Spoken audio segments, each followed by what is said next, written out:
everybody, it's Kristianna Mrjenovich, your second chance queen. In tonight's episode, I'm super excited to interview another incredible queen from Australia.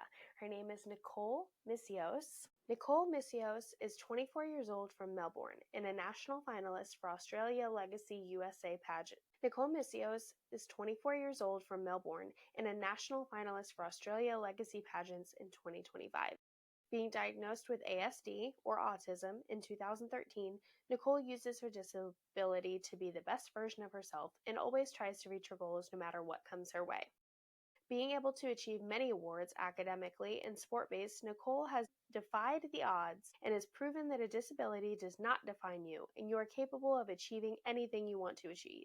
Nicole also loves to help our local community and fundraise for National Breast Cancer Foundation. After competing in pageants for 4 years, Nicole is ready to take the next step into her new journey being a national finalist for Australia Legacy Pageants and hoped to take her dream title of becoming Miss Australia. Please join me in welcoming Nicole Missios from Australia. Welcome to the Second Chance Queen podcast, Nicole. I'm super excited to have you on. I would love for you to start off the show by telling us what your most prevalent second chance is. The second chance that brought you to this show. I would love to hear about that in your own words. Yeah, so thank you so much for having me. It is truly an honor. I was brought on and attracted to be a part of your show essentially because I love the idea of being a second chance queen and having the opportunity to have that second chance in achieving your dreams. I was diagnosed with autism when I was 13 years old and I've been living with it ever since. And the part of like having a second chance in pageants and having a second chance to achieve your dreams is what resonates with me so much. And through my platform, Dreams Beyond the Spectrum, we essentially allow for all the girls and guys from around the neurodivergent community to essentially dream beyond the spectrum. And it kind of relates to having that second chance dream because, you know, some people in society, they tell you you're not good enough to achieve those dreams. I've had that growing up as a kid. I was always told don't go out and live your life because it's stereotypical way of being autistic. But I'm like, no, I'm going to go out, I'm going to live my life. And if I fail once,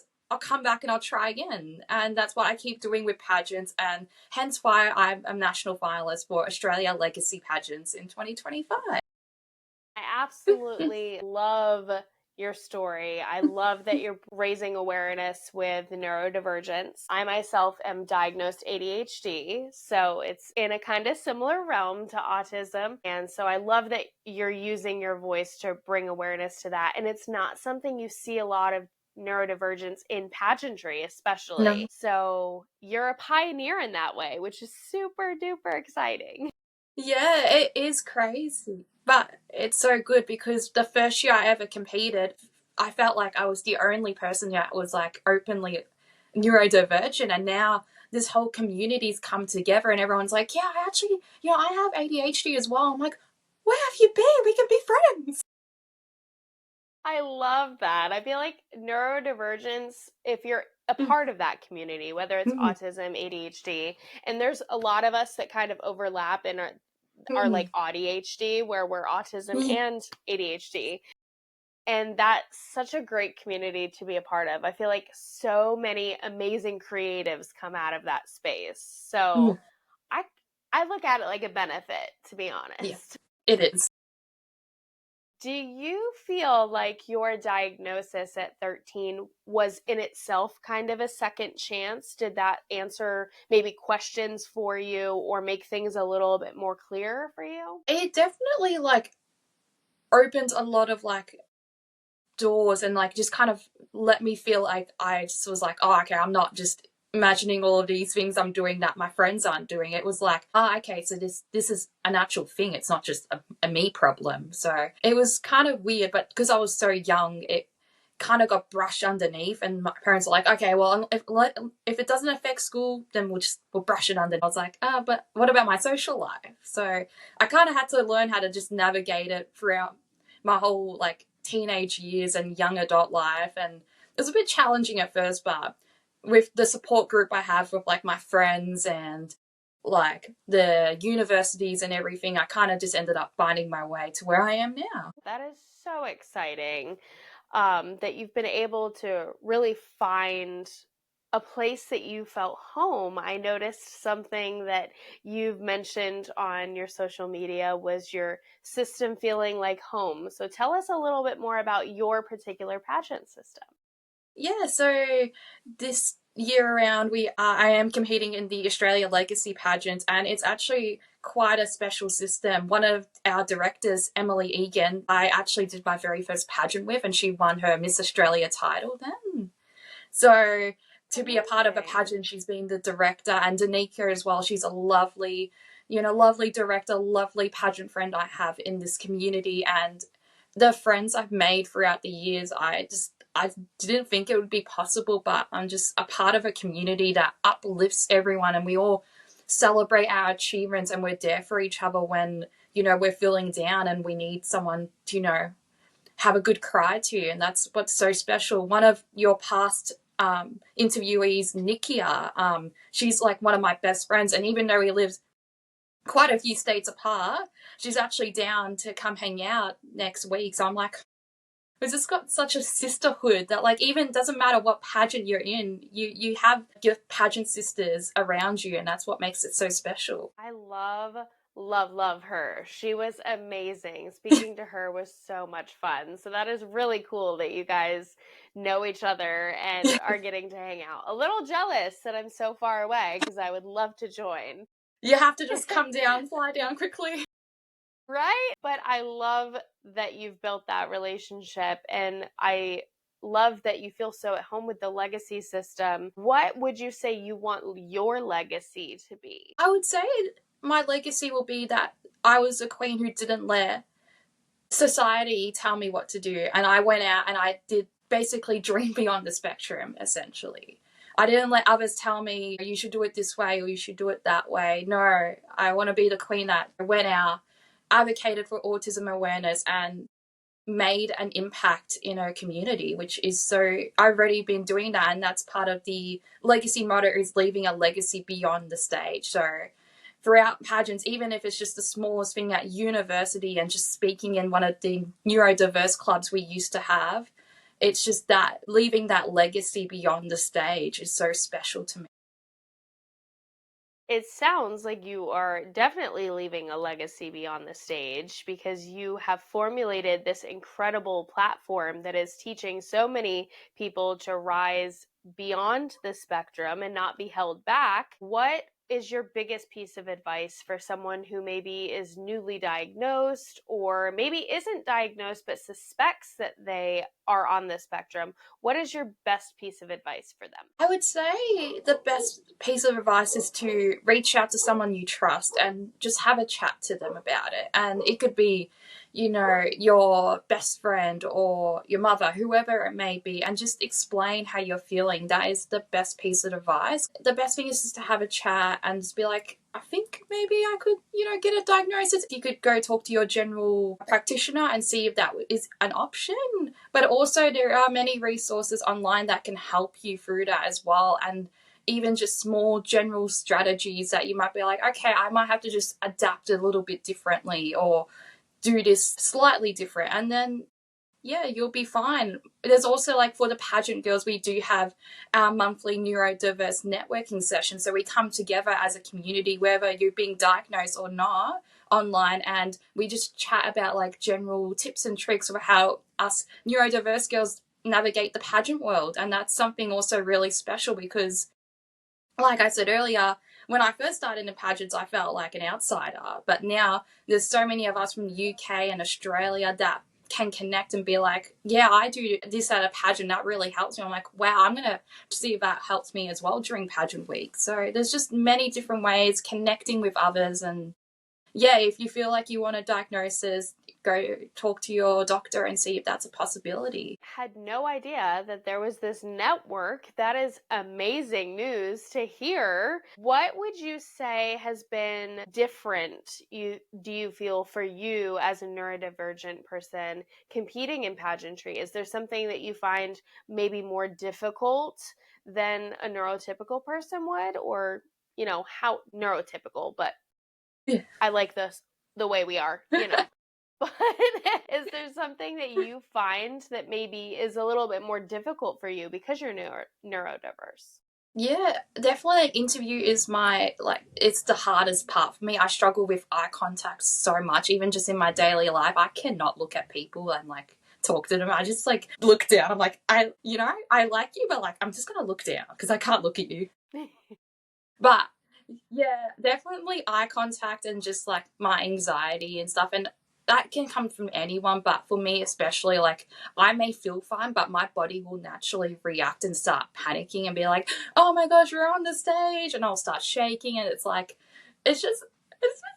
But over the years, and once you keep getting to it and you keep practicing, it just starts to slowly go away. And then I start having better eye contact, which is very much needed, because sometimes my feedback is make more eye contact. I'm like, I was trying.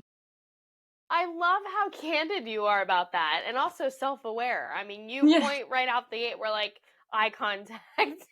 Yeah, is huge.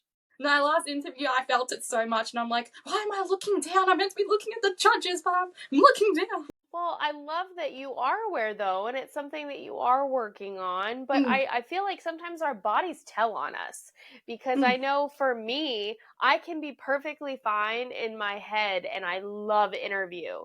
But I did my very first interview earlier this year standing up. The other ones I'd always done sitting down. So standing up, my whole body started shaking. So everything coming out of my mouth was perfect. But if you were looking at my legs, I was like, on my lower half. So our bodies kind of tell on us sometimes, which is really unfortunate. No, it's always been like that. And even primary school, I remember my schoolhouse captain speech, I was shaking so much. And yeah, I got schoolhouse captain, but I was like, really nervous. Our bodies I felt like saying, it's lying to you. I am doing fantastic up here. Pay no mind to the legs that are shaking. But, we just power through. Do you feel like that's something where as time goes on, you're getting more comfortable and you're kind of faking it till you make it a little bit and trying to convince your body that, hey, we're fine up on this stage. We're doing good? Or is it something that still is a struggle? No, it definitely is slowly getting better. And I say slowly, it's still definitely going to be a work in progress for many years to come. But it's definitely getting better, just the way I present in interviews now. And even if it's just a job interview or, just something general like this as well, it's getting much better by the day because of the amount more experience I have. My body's just slowly being like, okay, it's fine. We've done this before. We are good. So that's really good, because I remember some of my first interviews, just in general for jobs, I would be very much shaky, looking down I don't want to do this. But now I'm confident, I can speak clearly, and that's what's really grown. And that's a great thing about pageants, especially in Australia, is that they build up those skills regardless if you do another pageant or not. You have those skills beyond the stage, essentially, so you can continue on with life and be that queen that you should always be. That was a winning answer right there, by the way. If I was a pageant judge, that was amazing. But I love that, and I love that you're getting the practice, and that is one thing that I kind of love about doing this podcast, especially with pageant queens, is interview is such a large part of our score. So being someone that can kind of almost give that practice element to interview without the high stress, I'm not judging. The world isn't going to judge, but it gives you that pressure being on camera and having to speak and answer questions, because I don't send them ahead of time. So I feel like it's a good, way for women to practice those interview skills and fine tune. I'm excited to see what time continues to add to that and how comfortable you can be. You may be staring at them in the eyeballs in a couple of years. You never know. What is your why? So kind of what brought you to pageantry in general, and what is the thing that keeps you going, not just in pageantry, but in general? Yeah, it's kind of crazy. I applied for a pageant just just because it was just a bucket list moment. I was like, I may as well give something a shot. Obviously I'm from Melbourne, and we had like 6 lockdowns during the COVID era, and I was just feeling a little bit lost in life, and I was like, I don't have the same friends I used to have, and I'm feeling down about myself. And that's when essentially my first pageant of Australia Galaxy Pageants came into play, and I was like, may as well apply and see what happens. And then from there, essentially, I just got the pageant bug, and I love the idea of just building that confidence and building that legacy, essentially, because I could have competed in one pageant and been like, nah, I'm done. I had my go, I had fun, but it's bye-bye. But it wasn't like that, and I kept getting that fire in me of like, I want to keep improving and I want to keep growing. So I kept going back and just competing and competing again. And then now it's like, I'm in Australia Legacy Pageants, and I'm competing for titles as such of the Miss Globe Australia. And it's like, it's such an honor, because 19-year-old me would have never thought, I say this because I actually did have this never thought I was capable enough of competing in a pageant like this. Because I'm like, oh, I'm not good enough. No. But it's the fact that the pageant community is so accepting, and that's why I keep coming back, because they see the growth and they see the potential in me that I can potentially be one of the winners for Australia Legacy Pageants. And yes, there is a competition, there is other girls, and they are super incredible as well. Like, I haven't met all of them, but I'm assuming they're already incredible. But it's the chance of knowing, hey, they've accepted me as a national finalist. I actually have a 1 in 20 chance of winning, and that's just what makes it so special and what keeps me motivated. Is like, hey, I can get my voice out. I can essentially talk about my platform and walk away with a dream that has been planted in my head so many years ago. But, you know, I'm getting closer and closer every day to that. That is so sweet. And I love that you mentioned the dream, because I feel like so many pageant girls, I know I will lay there sometimes at night when I'm trying to go to sleep and just think of myself holding hands with another woman and like picturing that moment where you're waiting to hear if you're I think every pageant girl does that. Yep, that is the dream. And just, it's an amazing feeling. And to know that you were once at a place where you didn't know that you would be this close today, it's really cool to see that. And you mentioned the growth. And I think that is, for me, my favorite part of pageantry is how much growth you can have just in a year's time by being in the pageant world. It really does push you to be your best self. So if somebody was really on the edge about joining pageantry, what would you say to them that would bring them to the dark side? How would you convince them to join us? I would tell them to just do it. Just go ahead and apply, because the one thing I've learned growing up is that if you don't try, you'll never know what the outcome was. And I have things where I look back on days now and I'm like, oh, I should have just applied for that school production. You know, I probably would have gotten the lead role, but I panicked and I backed out.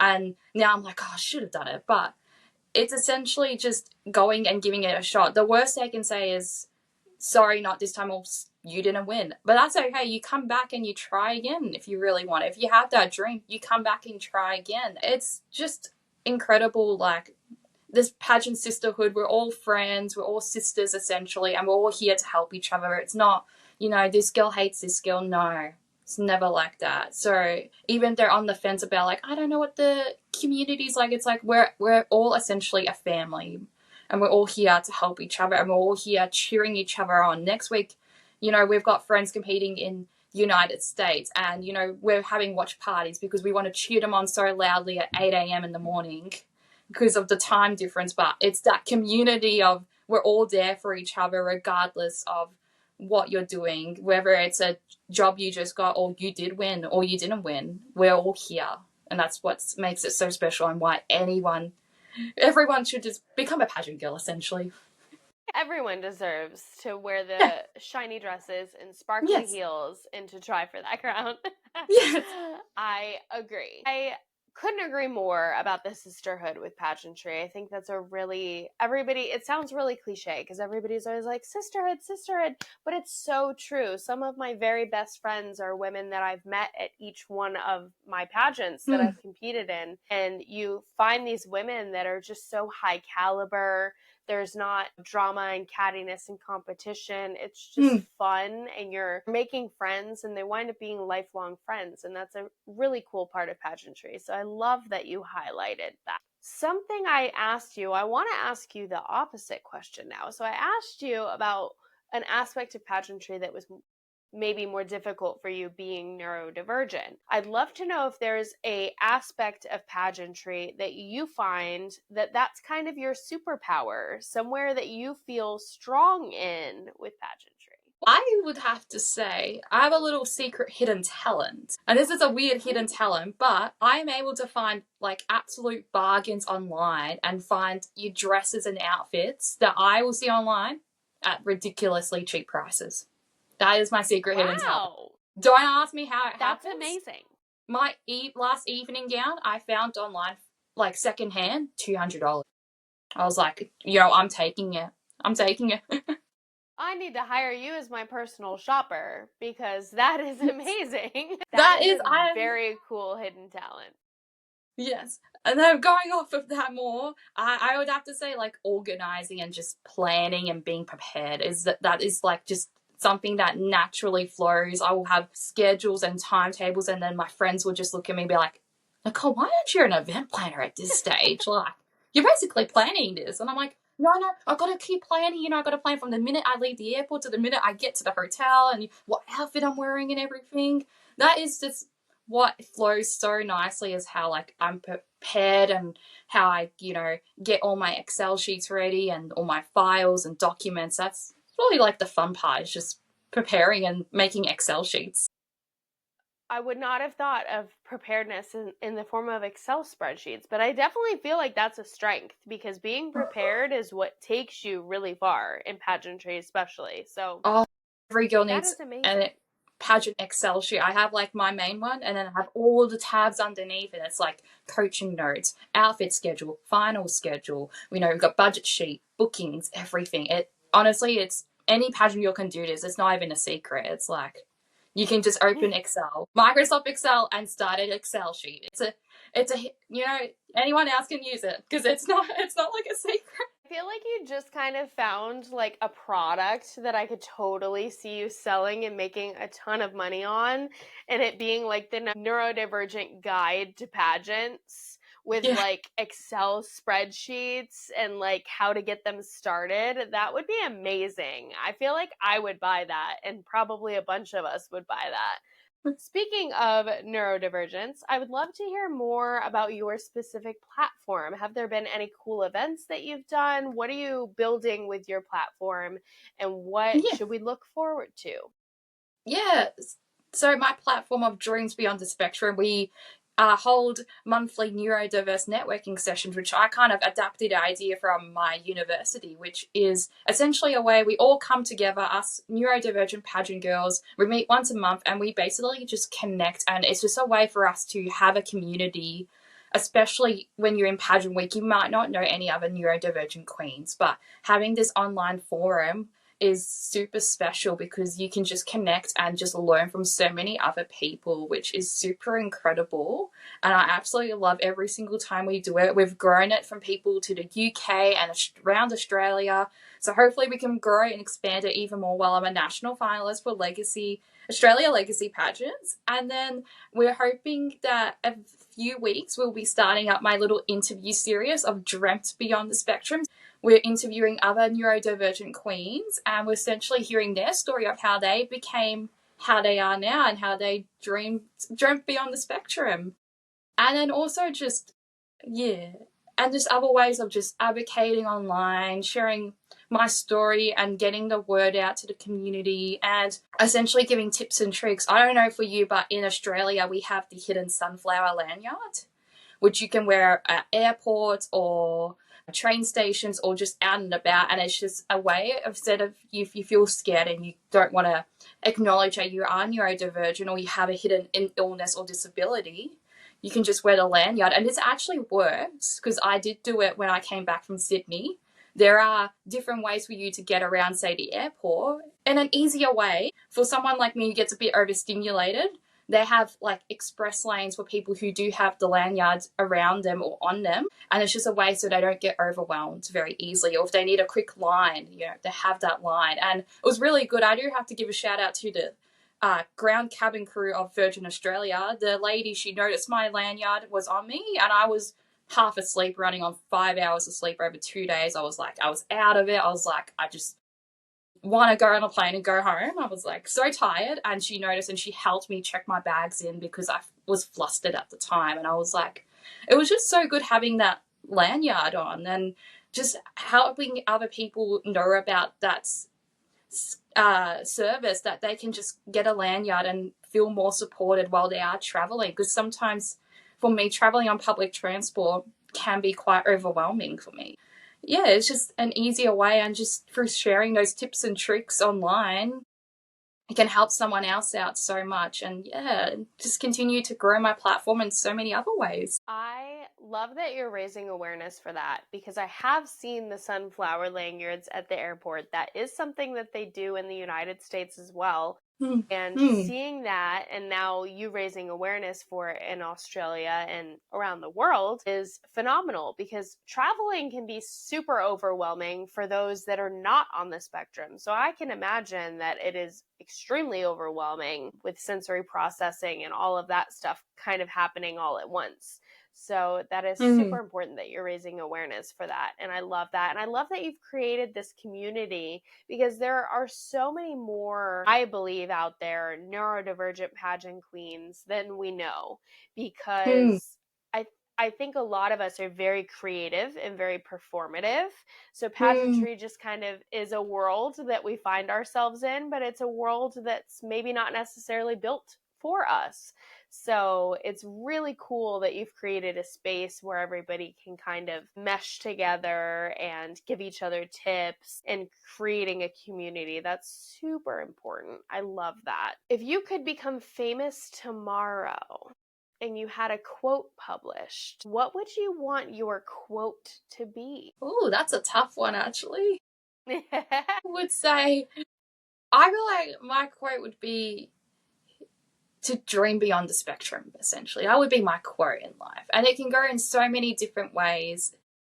But essentially, leaving my legacy, I want to be that neurodivergent queen who told the neurodivergent community, essentially, to dream beyond the spectrum. So that's so special, because that's my whole platform. I would love to see Dream Beyond the Spectrum be not just a pageant community, but maybe one day there's a sports community aspect of it, and all these different branches. So I feel like you could do so many incredible things with that platform that would help people around the world and in all different communities finding spaces where they feel comfortable and at home. And I absolutely love the concept of that. So that is really, really cool. Something that it takes to be a pageant queen, especially those of us that are neurodivergent, that this might come harder to, is confidence.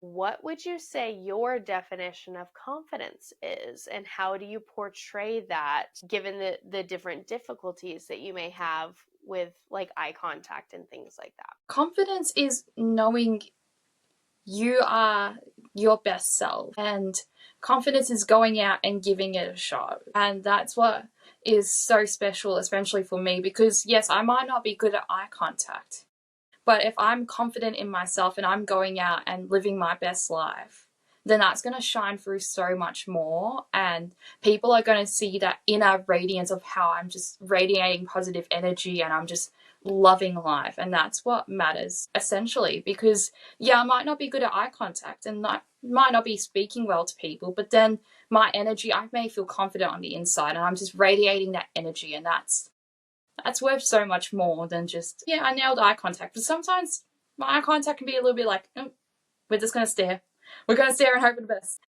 But I love what you just said. I think you brought up something that is super important, and that is the fact that a lot of people attribute eye contact to confidence. That's one of the aspects people say, eye contact is really important for confidence. And you're able to portray that you can be a confident queen without that eye contact, that you don't need that eye contact. No. And that is so important for people to hear. And I hope that maybe judges can take that type of thing into consideration in the future with neurodivergent queens is please don't mistake my lack of eye contact for lack of confidence, because there's a whole lot of confidence going on in this body. I just can't look at you. And I feel that. So I feel like that could be an amazing legacy that you leave, though, is showing that there's, yes, people relate like confidence to eye contact and things like that. But with neurodivergence, your cues are going to be different. How your body responds might be a little different. And it doesn't mean you're less confident. It just means that they kind of need to adjust their way of seeing things a little bit and be a little bit more inclusive. And I think that's really important. So I love your definition of confidence. I love the point that you're making that, hey, I'm still confident. Even if we're not making eye contact, I still am my best self and I feel that way. And that is so strong of a message. So I absolutely love your definition. So obviously, when competing in pageants, our goal is to come out with a crown, right? But if you, as a national finalist with the Legacy pageant, do you have maybe a different goal that you've set for yourself, whether it's, it may be related to the crown or not, but is there a separate goal that you have that you'd like to achieve throughout this time? Love to make my platform bigger and essentially make it more in person and find ways to bring so many more other neurodivergent pageant queens to this community. That is the main goal, and that's why we entered this pageant. Yes, winning would be amazing, but there's only 2 crowns for 20 girls and it can go to any one of us.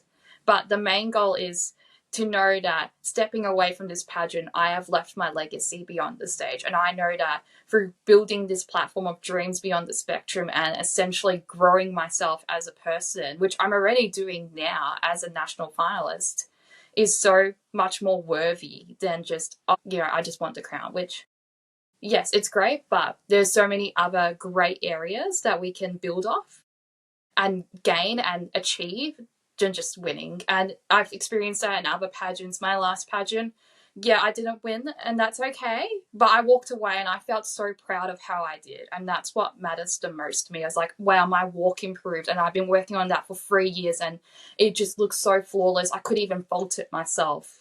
Like, that's the main thing that comes out of it. It's like, wow, I actually did amazing. Let's go back and let's try again to see what more I can improve and achieve.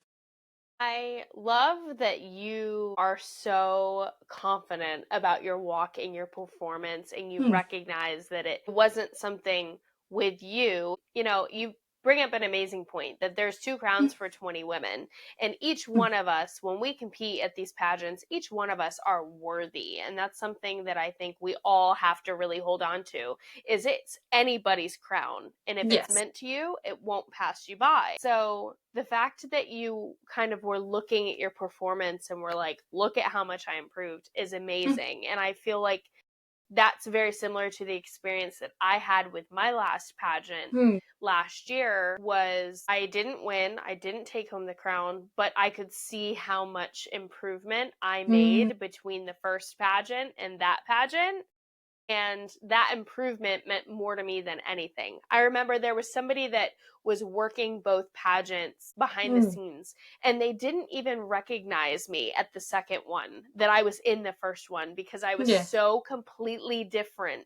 My confidence was different. My performance was different. And I took that as the biggest compliment, because if you didn't realize that I was at both of those, that means I've improved in a vast way. I like to set these goals where I just want to improve and be my best self. And I love that that's yours as well. And I think more women need to have that kind of mindset. Speaking of your platform, where, if you could picture it in like 2 or 3 years and it's where you want it to be, what would it look like for you? Describe where you want it to wind up being? Love to see it all around the world, of just everyone connecting and being a part of an amazing community. And then just every pageant, there's this another girl messaging me being like, hey, I heard this from this girl and I would love to join and be a part of this. And just building that community. And maybe in the future, I know I have a friend from the UK who does a similar like networking session. She does like coffee morning club, and it's like for anyone who's neurodivergent. Imagine the fact in 2 to 3 years we can combine and have Australian and United Kingdom queens just connected and have like a one big collaborated like networking session in person. Like that would be honestly incredible. That would be amazing. And I think you could even bring it further than the UK and bring it all the way over the pond to the United States. Because I will I be know down for that. plenty of neurodivergent queens, myself included, that would probably love to be a part of that community. Yes. So if there's a way to make it work globally, I'm totally down to see that happen. And hopefully some of my girls over here in the US will hear this episode and be like, I need to look into this because that could be a place for me to be. So I love what that looks like. I love the thought of the in-person events too and big networking. That's super cool. Have you ever thought of, I don't really remember or think I've seen like a neurodivergent pageant system. Do you think that that could be a future for pageantry to have a system that is specifically for neurodivergent people? Potentially, why not? I do love event planning. I did study in university, so I do know how to set up, but it is definitely a possibility. There's never a no, it cannot be, but we can definitely look into it for the future. Why not? Let's do it. Miss Beyond the Spectrum. Could you imagine that? Exactly. Let's do it. That needs to happen. I'm calling it now. In the future, there is going to be that pageant, and you will be the national director, and it will be fabulous. But I love that idea because your platform is bridging the gap for neurodivergent queens to have this space where we all feel connected, we all can relate to the struggles. I think having a system in the future that the judges understand neurodivergency and that all of the competitors feel at home and that it can kind of work with the creative differences that neurodivergent people have could be really cool. So keep that in mind. I will. Yes. Other than myself, if you could designate a famous person to be an honorary second chance queen, who would you nominate and why? I have so many people I would love to nominate. The list, I was thinking about this on the last night. I'm like, who would I nominate? There's so many people. I would love to say this. I'd love to say Miss Universe 2022 Albany, because her story resonates a lot, and I loved hearing how she persevered for all those challenges she went through as Miss USA to then becoming Miss Universe. And I loved her platform. I loved how she advocated so much for fashion sustainability and how she used her crown and title so much. That's what I generally loved, and that's why I would pick her as an honorary second chance queen.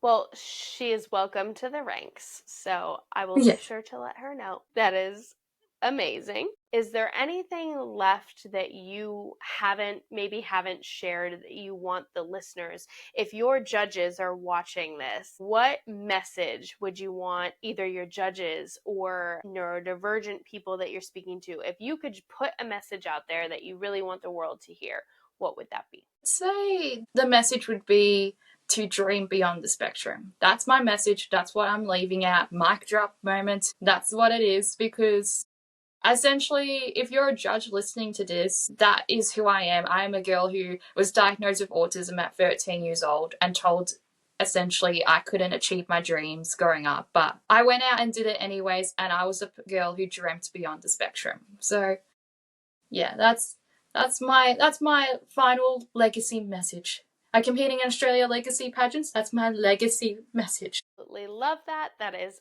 fantastic. And I think it is a great message to leave with the world and sums you up perfectly. So Yes. I absolutely love that. Thank you so much for joining us on tonight's episode of the Second Chance Queen podcast. Nicole was an absolutely phenomenal guest. I loved hearing about the Australia Legacy Pageant system and the legacy that Nicole is leaving with her work bringing awareness to neurodivergence and to dreaming beyond the spectrum. Dream Beyond the Spectrum sounds like such an amazing platform, and I cannot wait to see where it winds up in the future. And I will be a huge supporter of that project. If you want to know more information about Nicole and her projects, her Instagram and socials will be tagged with the launch of this episode, so please follow along to see her journey as a finalist for the Australia Legacy Pageants. We wish her the best of luck, and as always, I'm your second chance queen, Kristianna Mrjenovich, and remember, you always have a second chance, you just have to be willing to take it.